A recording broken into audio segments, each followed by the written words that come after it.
it's your girl Tia Shasha High, the host of Millennial High, where the trend-setting millennial comes for motivation, inspiration, and deep conversation. On today's show, I have the one, the only Michele Lawrence in the house today. I'm so excited. Live in the studio with me. She is the CEO of Michele Speaks LLC. Its purpose is to inspire individuals to seek their true calling or master their gift.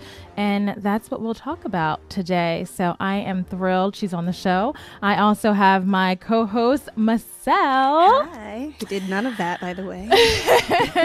You know, I haven't talked, Michele hasn't sat with us in so long. I missed you. I missed you too. So I am going to just thank everyone for listening and tell those a little bit about Millennial High. This show serves as a platform for those who inspire and provoke others to go beyond what they ever thought was possible for themselves. If you have an inspirational, uplifting, thought-provoking message you want to share with the millennials of the world, I want you. Be on the show. Email me at millennialhigh@gmail.com and let's connect. But first, let's just continue on with the inspirational theme, shall we? And let's play a little Jessie J. Sure. Right? I love her so much. This is one of my favorite songs. It's called Who You Are. And it's just so empowering. What do you think, Very, Michele? very. And I was just telling Michele that a lot of teenage girls have actually, gotten out of situations where they wouldn't be able to get out without inspiration. And this song is that. Including myself, actually. Looking forward to hearing it. Yeah. Here we go. Who You Are, Jessie J. And we are back. If you're just tuning in, this is Millennial High, where the leading edge millennial comes for motivation, inspiration, and deep conversation. I'm your host, Tia. My co-host today is Michele. And I have with me in the studio, we are in the presence of greatness. I know, right? right? I don't even know if I'm worthy to sit here. I know, right? It's just like we are in the presence of greatness. We have Michele Lawrence. Michele Lawrence, ladies and gentlemen. Say hi to the people, Michele. So glad to be here. Thank you for the invite. Awesome. And this song I played, Jessie J, I absolutely love this song. And it was just through Michele's story. I'm like, we have to play a song like this, one that's provoking and inspiring, right? Because I know in the introduction, I say that I speak to those, I interview those who inspire and provoke others to go beyond what they ever thought was possible for themselves. And this is exactly what Michele does. She's like the quintessential guest. I'm telling you, she totally is. Well, thank you. No, I'm so serious. I mean, your story is amazing. So you just inspired me alone just by your journey, just by hearing. And I was introduced via email to Michele by Kim. She's a mutual friend of ours. And she told me that, listen, Michele just retired. She just retired. She was able to retire early. I mean, that's the thing.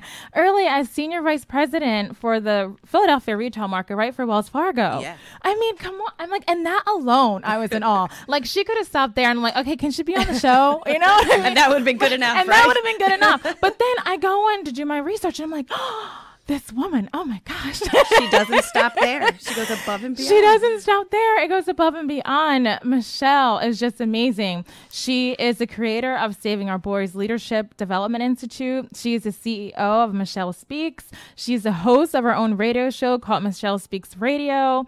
She serves on numerous boards, the board of Big Brothers, Big Sisters, Dare to Imagine, the Urban League of Philadelphia. Like, I mean, do we have time? Like,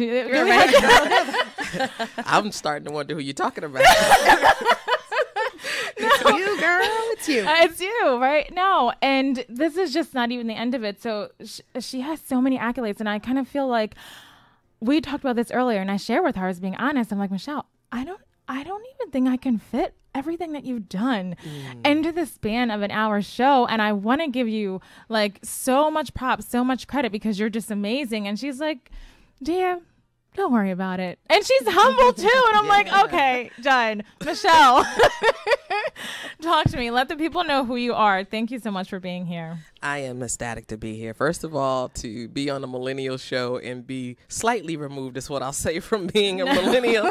It's indeed a privilege, and anything I can do to honor other women that are doing fantastic things to get voices out, I am humbled to do it.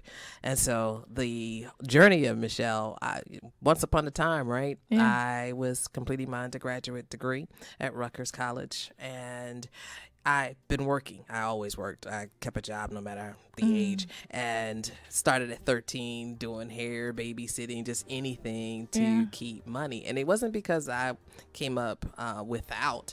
It's just that I had parents that said, we provide needs. You go out and get your wants. Huh.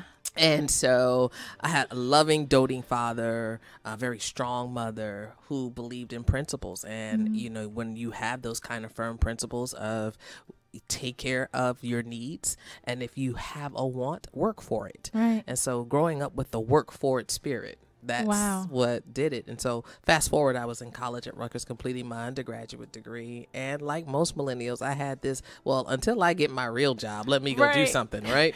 And I became a part-time teller at a bank at the time called New Jersey National Bank. And just to give perspective and not to scare anybody, we were making like $5.50 an hour back then, right? What? And like I said, it's not that far removed, but just perspective. Wow. $5.50. And you know, I had this great woman that was called the head teller. Her name was Cheryl, and I was some kind of arrogant. Ooh.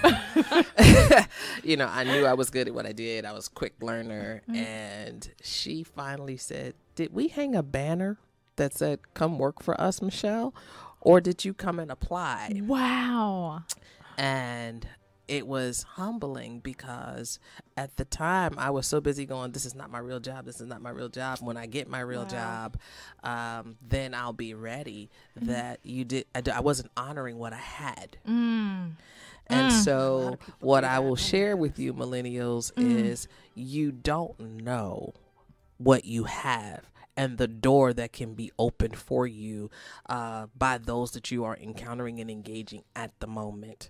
And it was truly an opportunity for me to listen and to learn. And when I came down off of my own cloud, because it was my own, I was able to then take that same job that I said wasn't going to be my real job. It's the job I retired from 28 years ago. So you don't know. I did not start off going into banking. My degree is not in finance. My degree is in English. So you just don't know, right? And because she paused long enough to have the interaction with me, and she said, yes, you have great potential. Yes, you have great skills that are transferable. And all of those things are lovely outside of your attitude. Wow. And so that caused me to pause, because at that time when we're in our 20s, we are invincible, and you know, no one knows better than we do, and that was back then, that's not now. And it is what you will come to learn is that your 20s will come and go, and you'll blink and go, wait a minute. Can you rewind? You're wishing you could rewind. And so anything I can impart to having a millennial skip past my ditches so that they can propel quicker and retire quicker and get to what they love faster, that's what I'm eager to do. So is that why you started Michele Speaks? Yeah. So you can deny your calling too. Yes. So Michele Speaks became my handle long before it became a show. So the handle Michele Speaks started as my Twitter, and I was already doing a lot of work, mentoring, workshops, while simultaneously working as the leader of all of Philadelphia for, at the time it was Wachovia. All right. And I had a great partner and great friend who just kept saying, we're going to name your handle Michele Speaks. Your handle is going to be Michele Speaks. Twitter handle. Now, mind you, yeah, all of the technology today, I was not Twitter friendly, and I kept asking, what are you talking about? But that's where Michele Speaks came from. And I went on to do some great work. I was able to speak, the Mary J. Blige Fawn. I held workshops for her women. Oh, wow. So I drove up to Yonkers and did a couple of workshops there. And I was doing multiple workshops all over, but it was all about helping people understand their worth. So that song, like, I'm going to love that song forever. So thank you so much for playing it. Like, I wrote down the quote, it's okay not to be okay. Just be true to who you are. I wrote that down exactly. And part of what Michele Speaks is about is helping people understand their worth. Right. Do I know who I am and how important I am? And not from the place where I was at 22. I'm about, do you know who I am? Not that tone. Right. But there is so much in me, such greatness in me that may not look like the greatness in you. But if I can embrace the greatness that is in me, it'll make a difference in the world. And you know what? It's so hard for other people, especially millennials, to understand and know their worth, because we're always put up to what we see on social media. And that is like, I mean, you you can wake up in the morning and look at social media and instantly just feel bad. Like, wow, I don't look like that. You know what I mean? Of course. It's like, wow, they're doing something great again. And here I am just laying in bed doing nothing. You can instantly just always can slap you down if you're not careful. If you're not careful, if you don't have something like the know-how or the wherewithal, like my mom says, to understand what these things are doing to you and how they're not a reflection of your self-worth, because it's so easy to internalize that. It really is. I just told a group of ladies a couple of weeks ago, your worth is not equal to your likes. Right, because everybody goes on Facebook and how many likes did I get on Instagram, Snapchat, whatever it is, and it's according to, did you love me today? Did you love me today? Did you love me today? Did you love me today? And we get so attached to somebody validating us that we forget that my worth is not attached to your validation, but who I know I am. Right. And so, but it's spending time in that quiet place of getting to know you. We spend hours getting to know somebody else. That's so true. What do you like? What do you want to eat? Where do you want to go? What do you want to? Oh, okay, great. I can't wait to please you. Right. And in doing all of that research for someone else, if we spent half of that time into who we are, we wouldn't have to look at Facebook, like you said, to see what great things other people are doing. We would be doing them ourselves. Exactly. But you will be doing them themselves when you realize that you have the worth to do them, because a lot of times that hinders you, especially in this field. I remember even being there and thinking why would I even have an inspirational talk show? Everyone's doing it, and that kind of hinders you too. So it's kind of feel like what I have to say and the guests that I can bring on, will that be worthy enough to garner a response? And then I got over that. And then I'm like, this is where my heart is. And what I care about is, there's something inside of everyone. And I love songs. I love music. And I always quote Mariah Carey because she's one of my favorites. She's loved Mariah Carey since she was an infant. I feel like wow. This girl. Well, you should see you have to see her face, listeners. You have to see her face over Mariah Carey. She's just in a whole nother place. But I think Mariah Carey gets a lot of people like that. No, because but I think it's what it is. And these are all the songs that she doesn't release to the radio. That's the thing. So she'll release the pop songs, but if you buy an album from her, she has, or if you listen to it on the radio, YouTube, whatever, it doesn't even matter, but she'll have a lot of inspirational songs because she's always gone through difficulties in her life.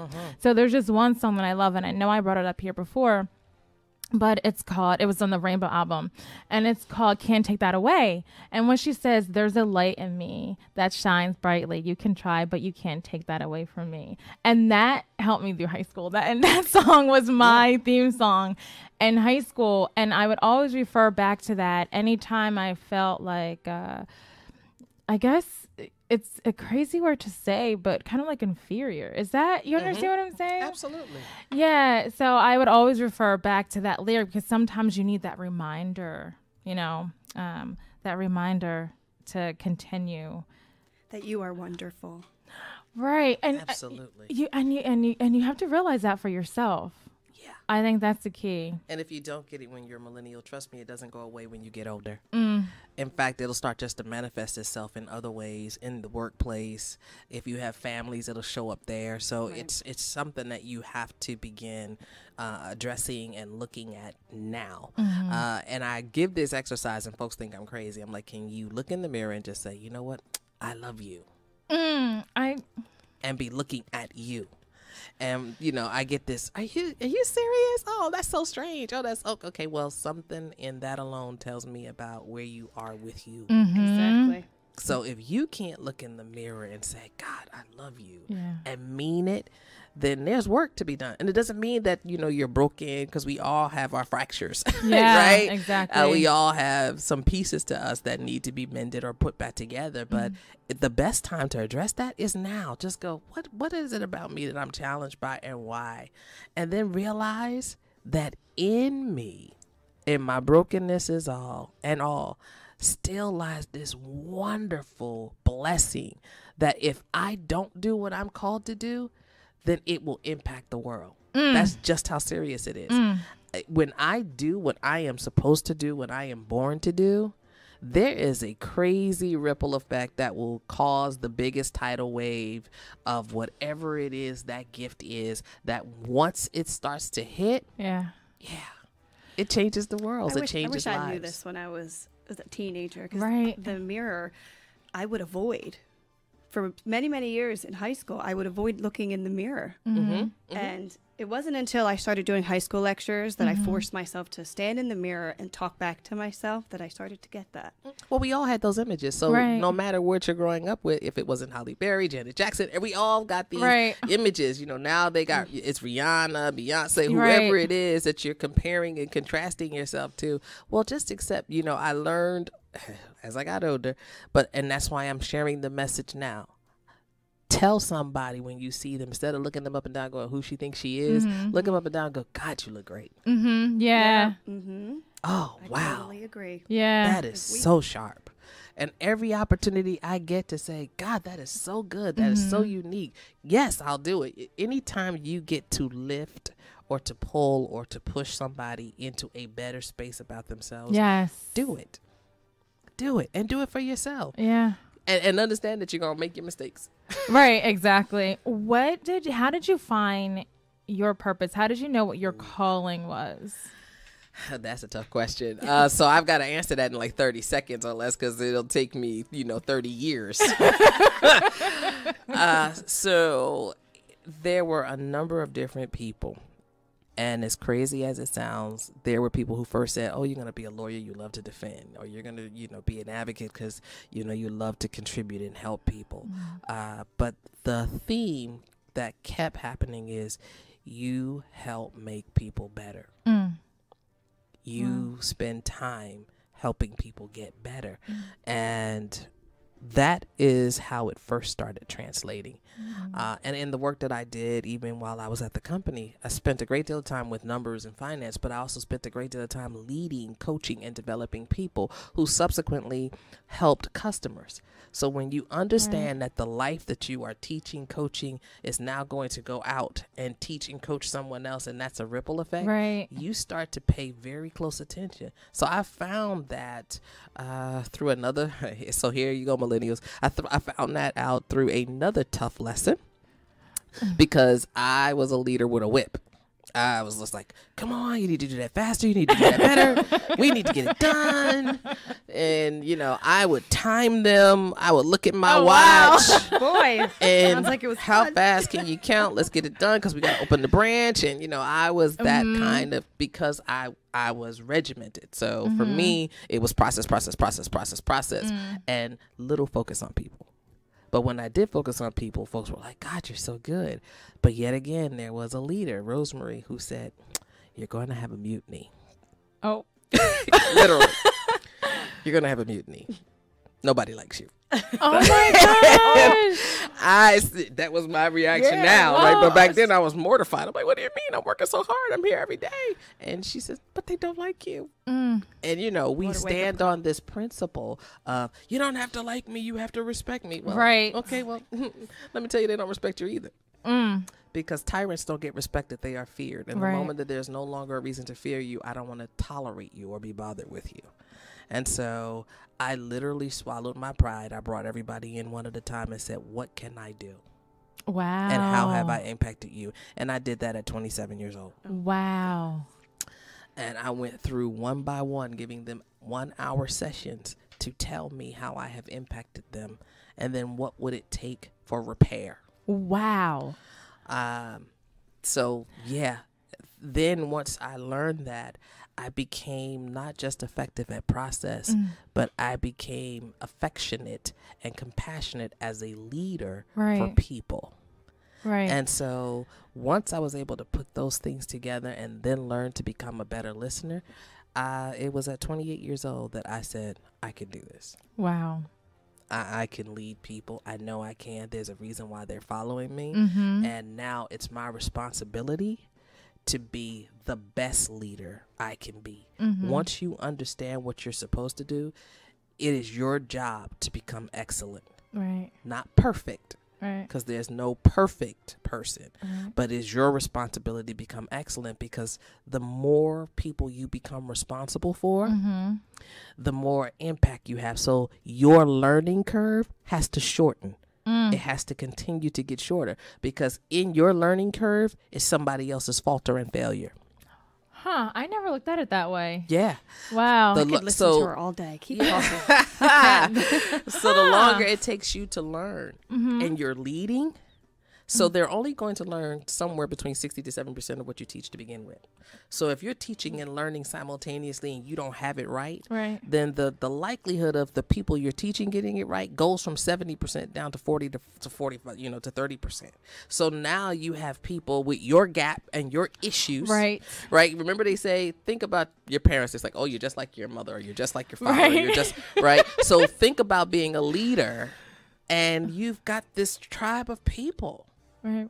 right? Picking up all your bad habits. Mm-hmm. So yeah, you have to be on the grind of excellence. You have to read. You have to perfect your writing. Huh. You have to perfect listening. Most Which is very hard. time people want to talk. Mm-hmm. Very few people have the patience to listen, and listening is different than hearing. Most folks go, I do listen. No, you hear, you glean a couple of words, and then you set up your rebuttal. Right. Yeah. Sounds in like your me head. and my husband. Oh no. So right, and so this, I had to do things like sit on my hands, and you own it. So I Right. used to have to own it in front of people. Right. I did. I had to say, okay, I'm working really hard to listen to you. So if you see me do things with my hands, it's not that you're doing something wrong. I am disciplining myself to say you are important, and I need to make sure that your thought is complete before I start talking. I am taking notes because the Exactly. next time my husband and I get into You sit on your hands and say, "Listen, I'm trying so Listening. hard to listen to you." That's it. and not slap you. And I would not be responsible for that. But in all you did seriousness, not learn that here, Michelle. I'm I'm Yes. so inspired by her. I can't even tell you how inspired I am by you, by your modesty, your strength, your ambition. I mean, there's so many words that I could say right now, but none of them would explain how I feel just by the little Exactly. bit that I've heard. Right. I'm telling you. That's why I was like, wait, how am I supposed to read this? Oh, no. Like, I would really have the entire show just to introduce her, and then she'll be on next week. right? week. And then And for the next 6 months, it'll just be you. No, Oh, that would be ladies. great. So then how were you able to, what was it inside of you that you knew that you had to become this great leader? Because some people would have just said, well, I don't care if they don't like me. Oh, well, tell them to deal with it. This is where I am, And they're actually, a lot of people would say that. What was it about you? What is it inside of you that you're like, no, that's not good enough for me. It can be better. Yeah. And I'm going to make it better. So what do you think that is? So, family and faith. Mm-hmm. So, I'm gonna get through this. I have a very I'm blessed to have a very wonderful family. My grandmother's, God bless her soul, I just lost the last one. She was 105. January 23rd, I lost her. She would have been 106 February the 16th. But these two women were my pillars, and that's what I would call them.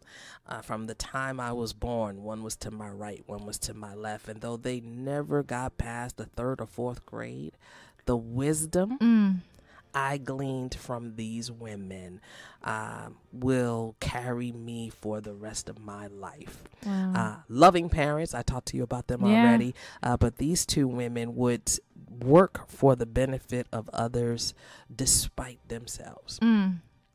And so they would sit me down and say, my big ma, that's what she was. She was not Big Mama, but Big Ma would say, baby, may the work that you've done speak for you. Oh. May the work that you've done speak for you. You don't ever have to throw yourself your own party. It should be a road paved with good work. And my grandmother, my mother's mother, would say, it's not about how people treat you. You're not responsible for that, but you are always responsible for how you treat them. Right. And so those things were a part of my foundation. And though I might have gotten away from them because, I'm like, yeah, but they got on my nerves or they hurt my feelings. Or, right. I know and it if oh my goodness, I knew. So women, we are quick. We are witty, and if you hurt us, we will cut you with our tongue. That is right? true. So yeah. we know, we know exactly we know how to go deep, real quick, right, with our tongue. Yep. And my grandmother caught me in one of my most wickedest of moments with my tongue, and she said, "So you know that it's either life or death with that tool you keep using, right? And so, what are you going to do to create and breathe life? Because it's easy to cut someone down. It's a lot of work to lift somebody up. And I did not spend time lifting you so that you could keep cutting others. So you have messages like that you begin to understand. Okay. All right. So when they told me there was going to be a mutiny and, I thought I was doing things, and here you go, not consciously going, I'm a tyrant, but this is how it has to get done. This is what needs to happen. This is the order it needs to happen. This is why we have the audits that we do. And I'm in my mind, I believe I'm right. And so once I heard the words, there's going to be a mutiny and they don't like you, I didn't take like as they had to be my girlfriend. I took like as they don't want to work with you. Right. And here's the truth. When you have people that respect you, when you need, they're going to be there. Yeah. They're going to be there in ways you can't even imagine. So that's how, I got to that place, family. And my family was, I grew up in a faith-based family. And so I am, steeped in my faith. I do believe that I was worth it, that he died for me, that he, he made me something special, and that before he formed me, he knew me. So I believe all of those things about me. And because I believe them, I think them and I act accordingly. So here's what I need you to, that's why I say, can you look in the mirror and say, do you love you? Because if you don't think you are worth it, you won't speak that you're worth it, and you won't act like you're worth it. Correct. So leading people I had to embrace it. That's what I was put here to do. And then I was in charge to be excellent. Right. Go get it done. Are you going to stumble? Yes. Is failure a part of the journey? Yes. Millennials, failure is part of the journey. Failure is part of the journey. Get back up. Write that again. down. Write that down. So Einstein failed. Thomas Edison failed. People have failed. It happens. It's part of the journey. The journey is only over if you lay and wallow. Right. It's only over if you lay and wallow. And you give up, Yeah. Get back up. And so I knew I was called to lead after that and said, it's time. So by the time I was 30 years old, I had already been leading for 4 or 5 years. And when you become better at leading and working with people, your territory gets enlarged. So you get more and more people. By the time I retired, I was leading 500. That's amazing. I wish I knew her when I was a millennial. Right. Or grandma, because honestly, you had just two amazing, women. Wow. To honestly, it's hard to, it's so interesting. And this is why the company you keep is so important. Yes. Because if you were on that like rant and someone, is talking about someone negatively, you have a lot of people that will co-sign. Mm-hmm. Oh, you're right. I can't stand them either. Da, da, da. And then it's just one, and it becomes like this like negative energy, and everyone's just feeding off each other negatively. But to have that one person say, "Wait, what are you doing? Yes. Why are you doing it? Why are you doing it? Yes. Mm-hmm. And and it's that's amazing. keep people around you that'll keep you grounded. Mm-hmm. Right? Keep people around you that'll keep you grounded. So millennials, the other thing is you don't need a lot of friends. You just need good ones. Yes. Thank you. So I need an applause. Yeah, right? You need an applause button. The applause button. Good ones. And I have a girlfriend. We've been friends for 30 plus years. Mm-hmm. And we met in high school. And she keeps me grounded. Yeah. She's like, it's not that deep. Don't take yourself that serious. That's my Tia. Relax. That's me. Relax. And normally, if I have to start off with, well, what do you think about? And she knows from the what do you think about that I am looking for a cosign, right? Uh-huh. And she smiles, or even if she's on the phone, she'll let me get it all out, and then she'll say something like, okay, so are you looking for sympathy today? What do you need? What do you need? Uh-huh. What do you need? And when my need is met, she Funny says, how we all knew that. Right. Mm-hmm. Right. We all do. And when it was over, though, the good thing is that she says, now are you done? Exactly what I said. I'm like, are you done? Are you done? Did you get it all out? Do you feel better? And not to join me. Right. And so that's one of the So things important. I taught as a leader. Just because there is a pit and people jump in doesn't mean that you have to join them. Oh, I love that visual. Yeah, because most people are going, come on in here. Uh-huh. Oh, let us complain and moan together. Everybody else is doing it. And so the difference is that complaining and moaning never moved anything. Nope. It is only through strategic thinking, planning, gathering resources, pulling together that you come up with an idea that's impactful enough to say it is time to move forward. It is time to make a difference. Absolutely. I don't want to stop this conversation right now. Pay the bills. I know. I don't want to stop this conversation right now. We definitely have to come back because there's so. I sent Michele like an entire book of questions, and she yes she did.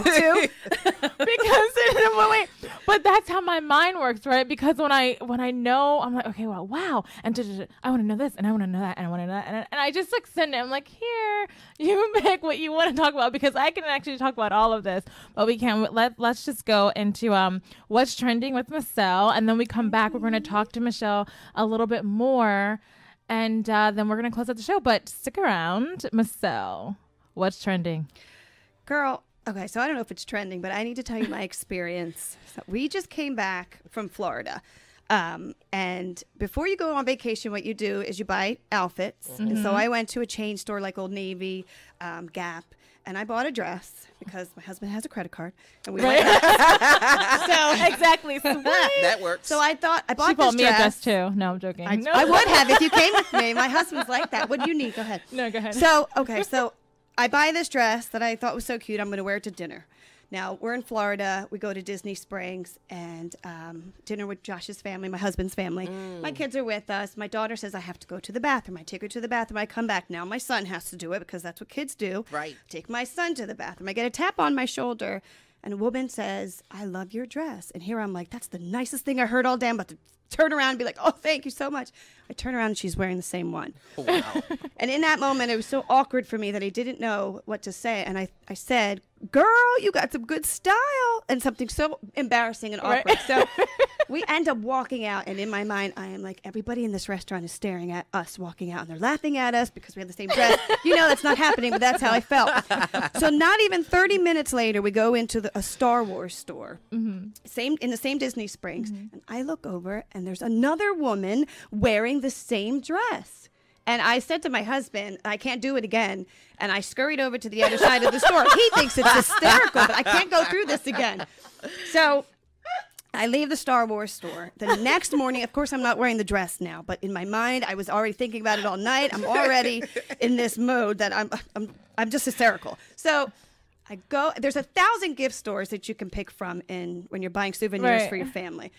Somebody, I think from above, was like, I just want to give you one last ting.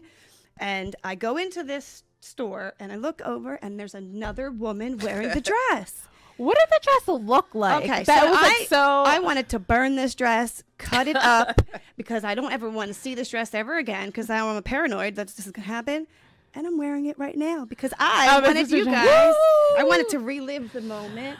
Wait, it's a pretty dress. It is a beautiful dress. Why would you think anybody else would buy that? I'm never going to buy from a chain store. Because it's a beautiful dress. It's very it's very appropriate, Absolutely. like for like a family vacation in Florida, which is what everybody else thinks, and that's why. And that's what everyone else. It reminds you of the story. I don't even know if anyone ever watches like the replays of Living Single. And then so there was one episode where Regine, she had on this red dress and they were going out to this club. Yes. And she looked hot. She's like, I look fine in my dress, and she came in and almost every single woman had that dress on. And so what she would do was accidentally spill her drink on the woman with the dress, and then so she'd have to leave, and she's like, oops, and then she spilled, and it was so funny. Anyway, it reminds you of that. You told me that story like Michele. You think celebrities are always, I mean, that's their mortifying moment if somebody else has their dress, and because then they're in the magazines and who wore it better, and it's awful. Who wore it best. Yes. So in my mind, it just wasn't fun. It was fun for us. Thank you. Yeah, I'm so happy that happened. It happened so you can. Is that what she said? It happened so you can talk about it today. It did. Because honestly, like for what's trending, I love talking about like lighthearted, like fun moments that are happening in social media around the world. And last week just didn't have anything that was worth. It did, but it was more. We can't talk about it. Yeah, it's not lighthearted. So let's just stick with Michele's dress and feeling as though. What are you? And everybody can cry with me because that's what I felt like doing. But it's beautiful. But it's beautiful dress. It's a beautiful dress. And I wish I had Facebook Live today because then so everyone can see it. Maybe I'll take a picture of you and I'll post it. Just in case this happened, because then I would tie up the sweater. What if I had on that dress though? Michele walked in with a dress. I would say you would definitely BFFs. Besties. No, but thank you. Thank you, Michele, for that. I enjoyed it.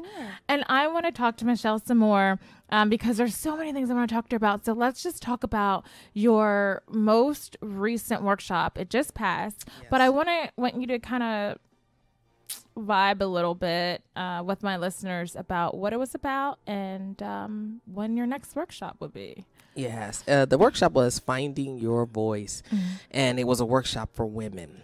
Having spent 28 years in corporate America navigating the waters of being the first woman, the only woman a lot of the times, I had opportunities to explore when others were in the room that women would either fall back, shrink back, and not put their voice in the room.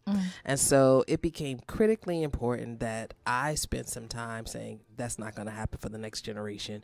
That's not going to happen for the existing one anymore, because there's so much value that we add when we speak that it's important that I spend some time helping them unlock their gift, walk in their calling, and speak with authority. And so that's what we did in Finding Your Voice. It was, do you know who you are?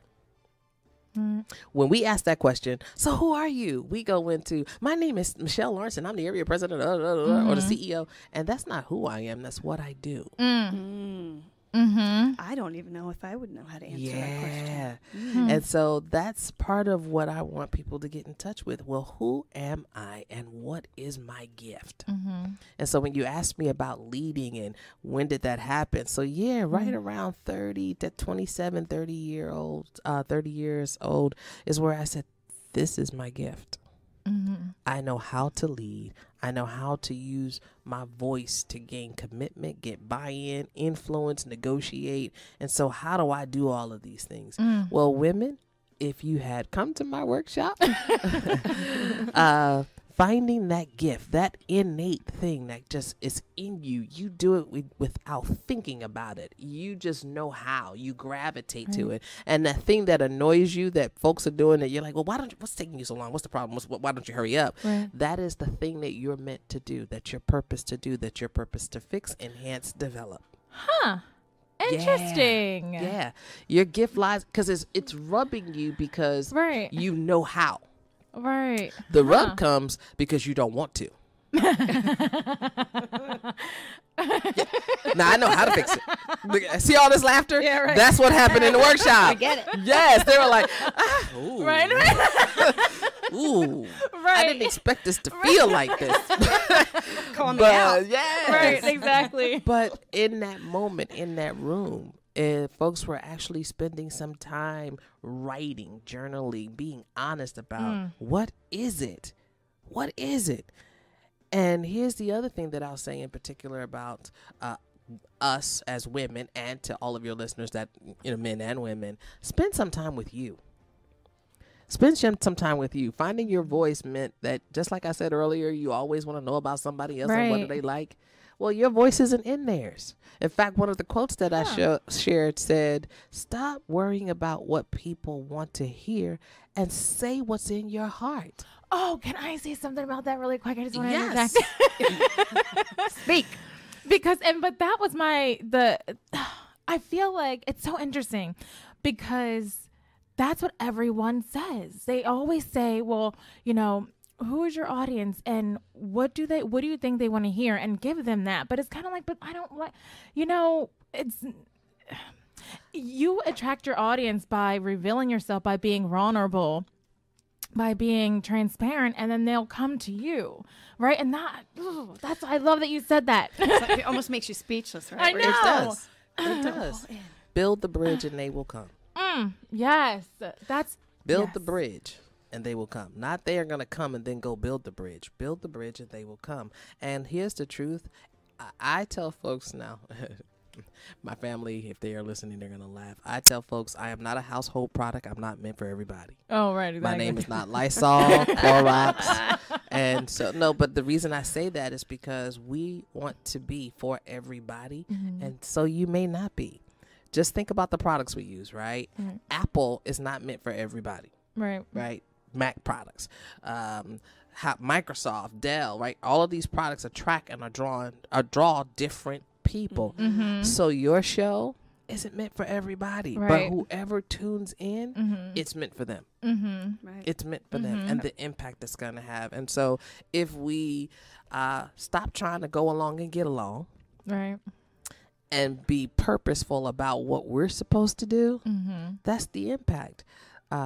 The analogy or the visual I can give you is dominoes. You know how they set up dominoes and then you hit one and then they all fall down. And when they fall down, they form this kind of cool design. Yeah. Imagine being the domino that's off to the left or off to the right. Two things happen in that. You don't bump into the people that you're supposed to. And that bump is where it steers you into your voice. Right. And so the people that bumped into me, Cheryl, when I was the part-time teller, Rosemary, when I became the manager, they bumped into me deliberately. Right. And because they bumped into me, I got into alignment with, I'm supposed to lead. I have a voice. I'm supposed to do this. My grandmothers, rubbed me and bumped into me. Right. So there are people, whether they're family, friends, workers, wherever it is, that are designed to bump into you to help you remember and find your voice. And you are bumping it to so many. I can just see it. Even men, I think, would. Yeah, can you see it visually when you told it? That was such a great visual for me. I honestly feel like you have bumped into me now, and that I'm going to gain so much. We've been bumped. And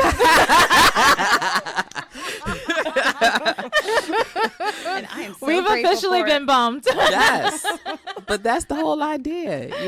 It doesn't have to get that hard or that deep. And so when we had this a great time in finding your voice, and then I said, okay, I'm not going to do anything until September. And it said, no, you got another one, and it's called Write the Vision.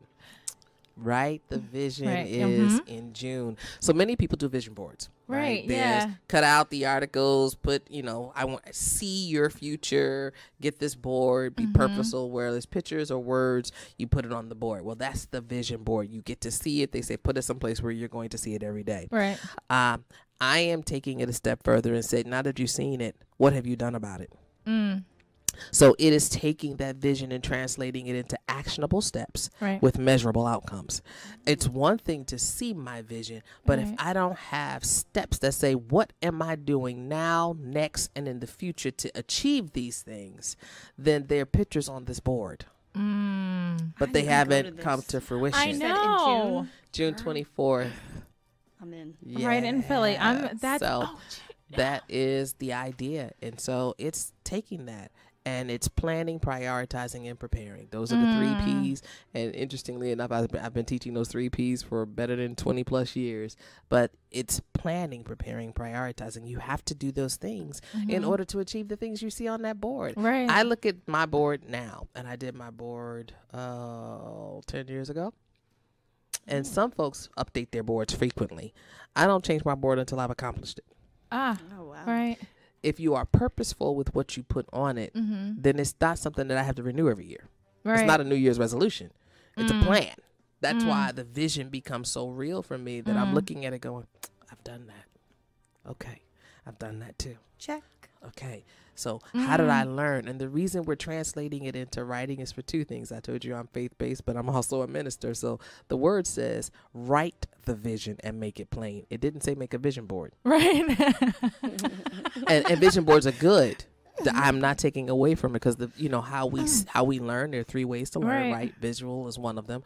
But when I write it down, then I can learn from what worked and I can learn from what didn't work. And now I have a plan. Right. And you can yeah. see it too. And then you can That's see. what I think happens. We don't see it. Yeah. Right. You got to see it because it looks nice in like pictures and like words up. Because actually, it's so interesting. A lot of people, they have their vision board. I'm not speaking about myself, but a lot of people. Some people have it. Some people have a vision board and they just like put it up and never look at it again and just expect it to manifest. It's just gonna come. It's like an artwork. It's gonna come. It's a painting. I've taken the time to make it, and so now it's just in the atmosphere. It doesn't work like that. I thought it. No. You just hang it up. It doesn't just happen. No. There's no pixie dust. She went to Disney, but he can't do nothing about it. It's the work. It's the labor. And I'm telling you that's why I write the vision is so important because I want. I promise you, men, that there's a workshop coming for you. Right now, I'm working with women, but I want women to get it and to say, here's my plan. And I can focus on my progress. Because even if I haven't achieved the goal yet, I tend to go, oh, my God, this is taking so long. And people are listening to me and going, 10 years ago and you still have the same one? That's because I was focusing on my progress and not just the goal. The goal is there. Right. But if I embrace it, I'm going to get, have some mistakes, but I'm going to have some success and not get lost in my mistakes, but learn from them. So sometimes I'll be able to, just like the highways, at some point it says you are only allowed to do 55. Never mind what we actually drive. But and then it allows you at different points of the highways, depending on where you are, you can go up to 70. Well, so does my vision board. When my plan works, I'm flying. I'm flying. Okay, so what's one thing on your vision board that still has to come to fruition? Buying my building. Oh, why can't that be on my vision board? I mean, what do I have to do to get that on my vision board? And in 10 years, it can happen. But can I tell you something? I gotta take my husband's credit card. That's what Buy the building. Now, let me tell you something. But this makes sense to me that will be on your vision board. Because some people think small, right? So what do we have on our vision board? What? Go to Paris. What are you Tuesday? Exactly. So what I'm saying is, Potty but training. that is thinking big, and that makes sense that you have the vision board from 10 years ago because you thought greater. Yeah. You kind of like You didn't just think of that moment, that now where you are, and like, oh, let me think of like some things that I can do like this year. Like you said, it's not a New Year's resolution. You actually expanded it out. Right. And I mean, feel like if we do simple things, then they're so easy. I don't know. I just feel like no, it makes you feel good when you accomplish them. Right. And but setting the goal, setting the bar higher, that makes sense. That makes more sense though. I think on it's a more vision motivation. board. It's always something you want to reach. When that bar is set up, you really want to get there. You do. And so raise the standard. Yeah. And here's the other thing I'll tell you. Stop being afraid with your vision. Because sometimes we quench our vision and go, that's too big, too great for me. And I'm always That I afraid of can't what do people that. are going to say. Yeah. And suppose I don't have support. You're not going to Right. get that. Hence is why you had to find your own voice, even if you have to go alone. Right. Go. Right. Can And you come home with me? and any last words? We have to close out the show. I had so much fun with you, Michele. Thank you so much for being here. I truly appreciate it. I am honored. I feel so honored. And honestly, thank you. I'm like so from the bottom of pleased. my heart, thank you so much. What you said today, it just hit me like we were bummed. Like we Yes. said, we were definitely bummed. Unbelievably bummed. Thank you, I'm going to Michele. kidnap My her. pleasure. My pleasure. And once again, thank you so much to the audience for listening, and also just for being here and being available and tuning in. I truly appreciate it, and I believe in you. So until next time, have a great Sunday. Any last words, Michele or Where Marcel? can we find you? Michele at michellespeaks.org is where you can find me. MICHELE at michellespeaks.org. I'm going to stalk her. That's my last word. Awesome. Thank you so much, Michele. I truly appreciate it. Thank you so much. Until next time, I believe in you. Bye. You were just listening to a recording of the radio broadcast for Millennial High on 106.5 FM WPPM in Philadelphia. Thank you for listening. I'm your host, Tia. I hope you enjoyed this show. You are magical. Now go out and be that. Now, right now. Until next time, talk to you later. Bye.